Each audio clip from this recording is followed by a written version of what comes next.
Be careful. You know where to keep it, right? Okay, Adu. Any problem? Hey, there is no problem.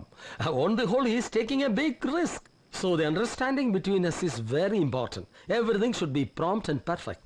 We discussed it and decided everything is all right. Yeah. Yes, I know. But this problem... പറഞ്ഞത്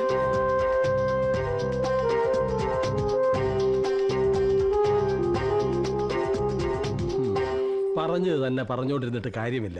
സായിപ്പ് കൊണ്ടുവന്ന കാശ് വാങ്ങി വെച്ചിട്ട് കൈ കൊടുക്കാറണ. Deal sign ചെയ്യാൻ സായിപ്പിനെ കേരളത്തിൽ കൊണ്ടുവരേണ്ട ഡേറ്റ് നാട്ടിൽ ചെന്നിട്ട് എന്നെ അറിയിച്ചാൽ മതി. Please give it madam. Okay. Here you go. Thank you. Thank you, madam. Everything success. حبيبي قرب بص وبص بص زعلان ازعل ازعل نص نص لح بص وبص بص زعلان ازعل ازعل نص نص لحسن حبعد معاني حدلعني حتاخد عيني نهدى كلنا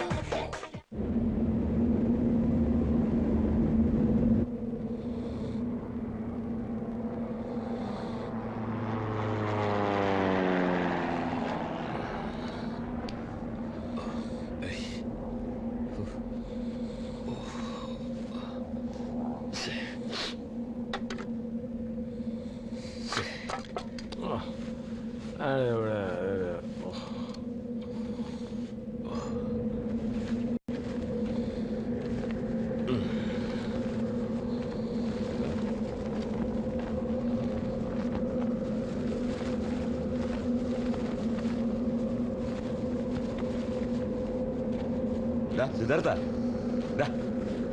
എഴുന്നേൽക്കടാ. ഇവിടെ ചായയും വെള്ളം തരാനൊന്നും ആരുമില്ലേ? ആരെയും കാണുന്നില്ലല്ലോ. കാണുന്നില്ലേ? കരിമുക്ക, ഇയാളിത് എവിടെ പോയി കിടക്കും? കരിമുക്ക, നമ്മൾ വന്ന വണ്ടികൾ കാണുന്നില്ലല്ലോ. എന്താ ജോലിക്കാരെ ആരെയും കാണുന്നില്ല. വന്ന വണ്ടികളും കാണുന്നില്ല. എന്താ കഥ? എന്റെ മൊബൈൽ ഫോണും കാണുന്നില്ല. സിദ്ധാർത്ഥ, ടൂർ ഓപ്പറേറ്ററെ വിളിച്ച് 4 തെറി പറ. മരുഭൂമി കൊണ്ടുവന്നിട്ട് തമാശ കാണിക്ക. അയ്യോ, എന്നെ മൊബൈൽ കാണുന്നില്ല. എന്റെ ഫോണും കാണുന്നില്ല. ആരുടെ ഫോണും കാണാല്ലോ എന്ന് പറഞ്ഞാൽ അതാരോ മനഃപൂർവ്വം ചെയ്ത പോലെ ഉണ്ടല്ലോ. നമ്മളിപ്പോ എന്ത് ചെയ്യും? നിങ്ങൾ രണ്ടുപേരും കൂടിയല്ലേ എല്ലാം ഏർപ്പാട് ചെയ്ത്. എന്നിട്ട് എന്നോട് ചോദിക്കുക. കരിമേ, കരിമേ, കരീം,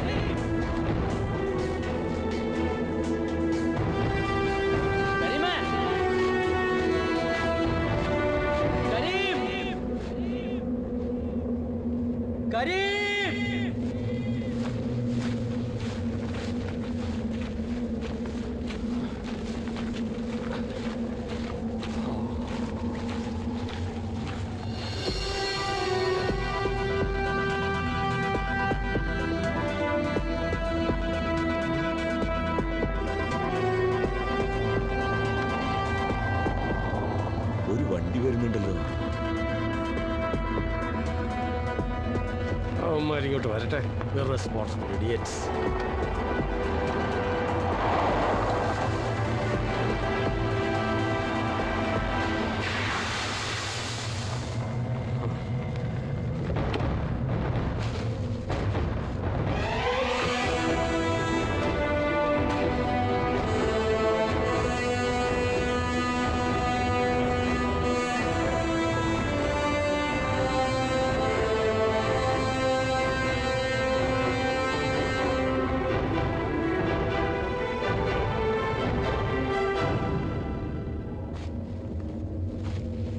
മൊബൈൽ ഇല്ലാത്തത് കൊണ്ട് ആരെയും കോണ്ടാക്ട് ചെയ്യാൻ പറ്റിയില്ല അല്ലേ?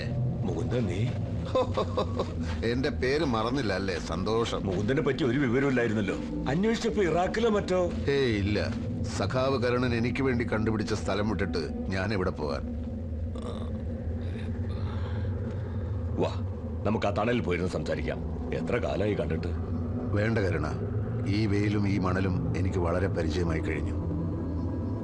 പാവപ്പെട്ട പ്രവർത്തകർ അടികൊണ്ട് ചോരതൊപ്പി ഉണ്ടാക്കി തന്ന പാർട്ടിയുടെ തണലിൽ സുഖിച്ച് ജീവിച്ച് ശീലിച്ച കരുണന് ഈ വെയില് താങ്ങാൻ ഇത്തിരി പ്രയാസമായിരിക്കുമെന്നറിയാം. മുകുന്ദൻ എന്താ ഇങ്ങനെയൊക്കെ സംസാരിക്കുന്നത്?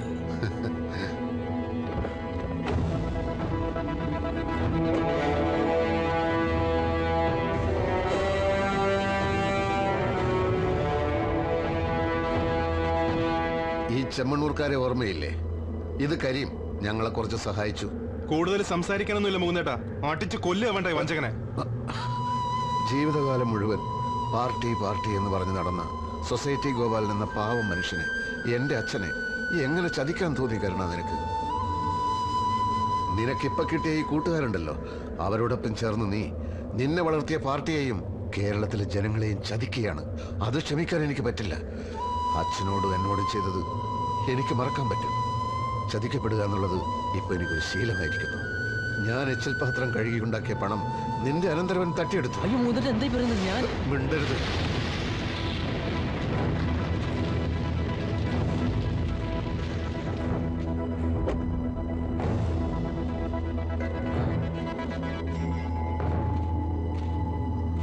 ഞാൻ അതും ക്ഷമിക്കുമായിരുന്നു. പക്ഷേ നിരപരാധിയായ ഒരു പെൺകുട്ടിയെ കുറ്റവാളിയാക്കിയതിന് ഈ നാട്ടിലുള്ള ശിക്ഷ നീ അനുഭവിക്കണം. പുറത്ത് പോലീസ് നിന്നെ കാത്തു നിൽക്കുന്നുണ്ട്. എന്താണോ തന്റെ ഉദ്ദേശം? ഞങ്ങളെ വരട്ടാൻ മാത്രം താൻ വളർന്നെന്നാണോ വിചാരം? കേരളത്തിലെ ഏറ്റവും പവർഫുൾ ആയിട്ടുള്ള മിനിസ്റ്ററാണെന്ന് കരുണൻ. ഞങ്ങളും അത്ര മോശക്കാരൊന്നും അല്ല, മനസ്സിലായിക്കോ? അറിയാം കുഞ്ഞുണ്ണി മുതലാളി, നിങ്ങളൊക്കെ വലിയ ആളുകളാണ്, മിടുക്കന്മാരുമാണ്. ഭൂർശ്വാസികളായ ചൂഷകർക്കെതിരെ പോരാടാൻ വേണ്ടി ഉണ്ടാക്കിയ പാർട്ടിയെ കുറച്ചൊക്കെ വരുതിയിലാക്കാൻ നിങ്ങൾക്കിപ്പോൾ സാധിക്കുന്നുണ്ട്. പണ്ടനുഭവിച്ച യാതനകൾക്കും പീഡനങ്ങൾക്കും പകരമായി തങ്ങൾക്കിനി കുറച്ചു കാലം സുഖിച്ചു ജീവിച്ചാൽ എന്താ എന്ന് ചിന്തിക്കുന്ന കരുണനെ പോലുള്ളവരെ വ്യാമോഹിപ്പിക്കാൻ നിങ്ങൾക്ക് കഴിയുന്നുണ്ട്. പക്ഷേ ചതിച്ചും വഞ്ചിച്ചും കൂട്ടിക്കൊടുത്തുള്ള ഈ ജീവിതം ഒരു ജീവിതമാണോടോ? മിണ്ടരുത് നാറി, മിണ്ടിയതിന്റെ നാവ് ഞാൻ അറിയും. കരുണ, സമരസഖാക്കളുടെ വേർപ്പിന്റെയും കണ്ണീരിന്റെയും ഉപ്പാണ് നമ്മുടെ പാർട്ടി. ആ പാർട്ടിയുടെ നെഞ്ചത്ത് കസേരയിട്ടിരുന്നാണ് നീ ഇന്നലെ സായിപ്പിനോട് വിലപേശി കച്ചവടം ഉറപ്പിച്ചത്. ഇന്ന് ഉച്ച മുതൽ കേരളത്തിലെ TV ചാനലുകൾക്ക് ഉത്സവമായിരിക്കും. സായിപ്പിന്റെ മുഖവും ഡോർ അടക്കി വെച്ച പെട്ടിയും ക്യാമറയിൽ ശരിക്കും പതിഞ്ഞിട്ടുണ്ട്. ഉച്ചയാവുമ്പോ ഇവിടെ താമസിക്കുന്ന ഹോട്ടലിൽ എത്താൻ പറ്റിയ എല്ലാം TV നേരിട്ട് കണ്ട് ആസ്വദിക്കുകയാവാം. കരുണ, തിരിച്ചു ചെല്ലുമ്പോൾ നിന്നെ സ്വീകരിക്കാൻ മുദ്രാവാക്യങ്ങളും ചെങ്കൊടികളും ഉണ്ടാവില്ല. നാട്ടുകാർ ചെരിപ്പുമാലയിട്ട് ചീഞ്ഞ മുട്ടയെറിഞ്ഞ് നിന്നെ വരവേൽക്കും. നിന്റെ സ്വാധീനമെന്ന് പറയുന്നത് പാർട്ടിയുടെ സംഘബലമാണ്. അതില്ലാതായാൽ നീ വെറും തോട്ടത്തിൽ പറമ്പിൽ കരുണൻ മാത്രം. അപ്പൊ തൽക്കാലം ഞങ്ങൾ പോവുക. ഈ മരുഭൂമിക്ക് ഒരു 19 കിലോമീറ്റർ നടന്നാ നിങ്ങൾ മെയിൻ റോഡിൽ എത്താതിരിക്കില്ല. സിദ്ധാർത്ഥനെ ഞങ്ങൾ കൊണ്ടുപോവാ, പോലീസിന് കൊടുക്കാൻ.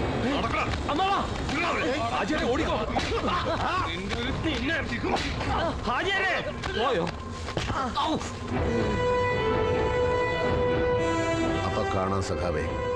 ലാൽ സലാം.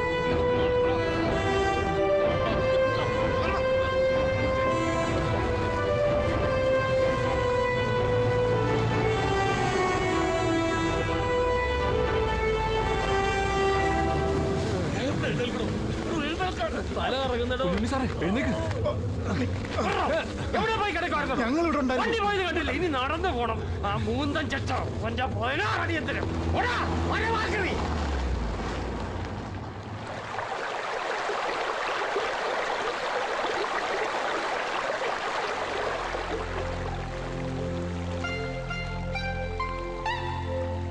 കുറച്ച് പണമാണ് കഴിഞ്ഞ 3 വർഷത്തെ എന്റെ സമ്പാദ്യം. നല്ല ചികിത്സ കിട്ടിയാൽ നിന്റെ സുഹൃത്ത് രക്ഷപ്പെടുമെങ്കിൽ അതിനുവേണ്ടി ശ്രമിക്കണം. അതിനുവേണ്ടി പണം ഉണ്ടാക്കാനാണല്ലോ നീ ഇവിടെ വന്നത്. ചികിത്സയേക്കാൾ ഒരുപക്ഷെ നിന്റെ സാന്നിധ്യം അയാൾ ആഗ്രഹിക്കുന്നുണ്ടാവും. നിങ്ങൾക്ക് രണ്ടാൾക്കും നല്ലൊരു ജീവിതം ഉണ്ടാവട്ടെ.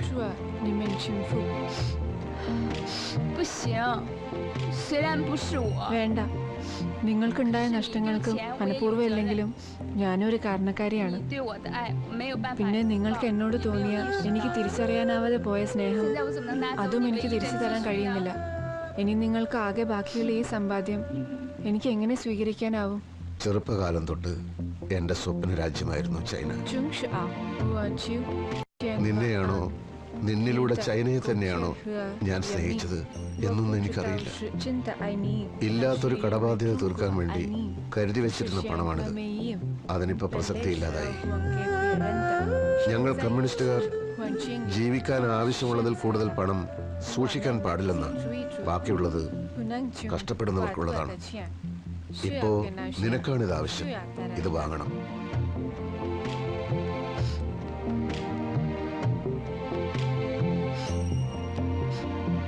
想我们可能不会再见面了，但是我会永远记得你的。 ഇനി നമ്മൾ തമ്മിൽ കാണില്ലായിരിക്കും, പക്ഷേ നിങ്ങളെ ഞാൻ ഒരിക്കലും മറക്കില്ല എന്നാണ് അവള് പറഞ്ഞത്.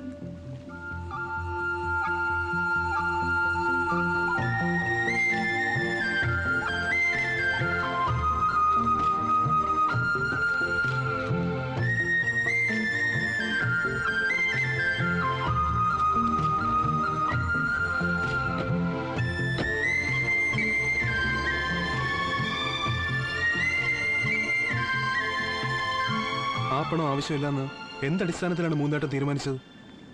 ഒരസുഖം വന്ന തിരിച്ച് നാട്ടിലെത്തി മുന്നോട്ടുള്ള ജീവിതത്തിന് ഒന്നിനും പണം വേണ്ടേ? മറ്റുള്ളവർക്ക് വേണ്ടി ജീവിക്കുന്നവനാണ് ഒരു യഥാർത്ഥ കമ്മ്യൂണിസ്റ്റ്. എന്നെപ്പറ്റി എനിക്ക് ആശങ്കകളില്ല. അധ്വാനിക്കാനുള്ള മനസ്സുണ്ടെങ്കിൽ ഈ ലോകത്ത് എന്തിനും പരിഹാരമുണ്ടെന്ന് ഇവിടുത്തെ ജീവിതം എന്നെ പഠിപ്പിച്ചു. പിന്നെ നാട്ടിലേക്ക് വരുന്ന കാര്യം, അധ്വാനത്തിന്റെ വിലയറിയാത്ത, ഒരു ചെറിയ വിഹിതം കിട്ടിയാൽ ഏത് കടുത്ത അഴിമതിയും കണ്ടില്ലെന്ന് നടിക്കുന്ന, കടമകൾ വിസ്മരിച്ച് അവകാശങ്ങളെക്കുറിച്ച് മാത്രം സംസാരിക്കുന്ന ഒരു സമൂഹത്തിന് എന്നെ ആവശ്യമില്ല. ആവശ്യമുണ്ട്. അധ്വാനത്തിന്റെ വിലയറിയുന്ന, അവകാശങ്ങളെയും കടമകളെയും കുറിച്ച് ബോധമുള്ള, സ്വന്തം ജീവിതം കൊണ്ട് മാതൃക കാണിക്കാൻ കഴിവുള്ള നേതാവിനെ ജനങ്ങൾക്ക് ഇന്ന് ആവശ്യമുണ്ട്.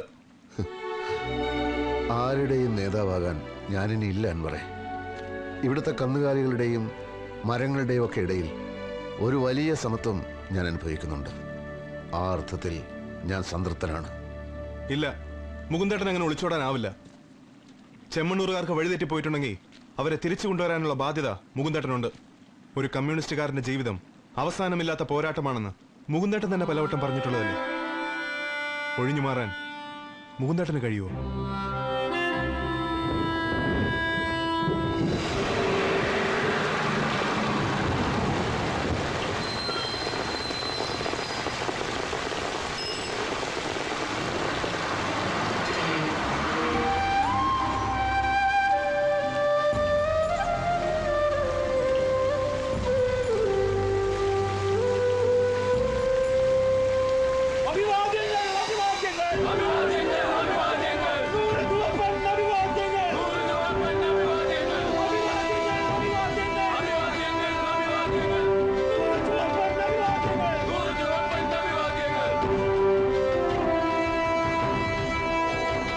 കൈകളിനി തളരില്ല, ഈ കാലുകളിനി പതറില്ല. ഉറച്ച മനസ്സോടെ ജീവിതാനുഭവങ്ങൾ കരുത്തേകിയ, ജീവിതം കൊണ്ട് മാതൃക കാട്ടാൻ കരുത്തുള്ള ക്യൂബ മുകുന്ദനെ പോലുള്ളവർ നയിക്കുന്ന പുതിയ കാലഘട്ടത്തിന്റെ വിപ്ലവത്തിന് സമയമായി.